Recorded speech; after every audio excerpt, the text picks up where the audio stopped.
చిత్తూరు జిల్లా రామకుప్పం మండల కేంద్రంలో తెలుగుదేశం పార్టీ ఆధ్వర్యంలో యువ సైకిల్ యాత్ర ప్రారంభమైంది। ఈ సందర్భంగా ఎమ్మెల్సీ కంచోల శ్రీకాంత్ వైసీపీకి సవాల్ విసిరారు। కుప్పంలో చంద్రబాబు ఓడిపోతే టీడీపీ శ్రేణులు కుప్పం వదిలిపోతారని, భరత్ ఓడిపోతే వైసీపీ శ్రేణులు అందరూ కుప్పం వదిలిపోతారా అని సవాల్ని స్వీకరిస్తారా అని ఆయన ప్రశ్నించారు। కుప్పంలో ఎమ్మెల్సీ భరత్ ను గెలిపిస్తే మంత్రి చేస్తానన్న ముఖ్యమంత్రి జగన్ ఇప్పుడు ఎమ్మెల్సీగా ఉన్న భరత్ కు ఎందుకు మంత్రి పదవి ఇవ్వలేదని ఆయన ప్రశ్నించారు।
భరత్ ని గెలిపిస్తే మంత్రిని చేస్తామని మంత్రి గారు మీకు విజ్ఞప్తి చేస్తున్నాం।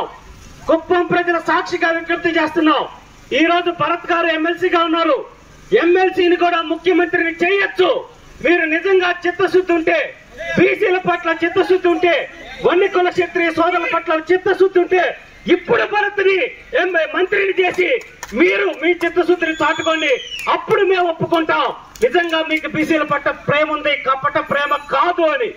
ఈ రోజు భరత్ గెలవడని ఎలాగో తెలుసు, అందుకే అబద్ధపు హామీలు చెప్పి భరత్ని గెలిపిస్తే మంత్రిని చేస్తాం అని చెప్తున్నారు। ముఖ్యమంత్రి గారు చెప్పారు, మంత్రి గారు చెప్పారు। మంత్రి గారు ఇప్పుడు చేసి 3 శాఖలు ఉన్నాయి, ఒక్క శాఖ ఇచ్చి కుప్పం డెవలప్మెంట్ లో మీ భాగస్వామ్యాన్ని నిరూపించుకోండి, మేము స్వాగతిస్తాం కుప్పం నాయకులుగా, కుప్పం ప్రజలుగా అని తెలియజేస్తాను।